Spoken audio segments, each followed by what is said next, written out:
বাংলাদেশের চট্টগ্রামের ঐতিহ্যবাহী দৈনিক সাংঘ পত্রিকার ফুর্তি উপলক্ষে পর্তুগালের দর্শকী অনুষ্ঠানের সম্মানিত সভাপতি সীতাকুণ্ড দৈনিক সাংঘ পত্রিকার সীতাকুণ্ড প্রতিনিধি ছোট ভাই নাসিরুদ্দিন সিদ্ধু উপস্থিত আছেন বিশেষপতি আমাদের সিটির ভাইস চেয়ারম্যান আমার ছোট ভাই আক্তার হোসেন মামুন উপস্থিত সীতাকুণ্ড জনসভাপতি সাবেক যুগ্ম সম্পাদক আমার মজুবর কাবায়তুল্লাহ উপস্থিত আছেন আমাদের মানবাধিকার সাংবাদিক কর্মী রফিক ভাই সবার নাম না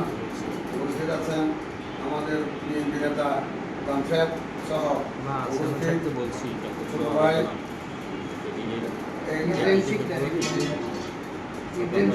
ইব্রাহিম শিকদার সহ এবং এই প্রতিষ্ঠানের দাঁড়িয়ে আমরা সাংবাদিকের সেই আজকের এই সীতাকুণ্ড সেঞ্চুরি ট্রাভেলসের ম্যানেজমেন্টের সকল কর্মকর্তাবৃন্দ আপনাদেরকে জানাচ্ছি এবং উপস্থিত বিভিন্ন সুবিবৃন্দ আপনাদেরকে জানাচ্ছি আমাদের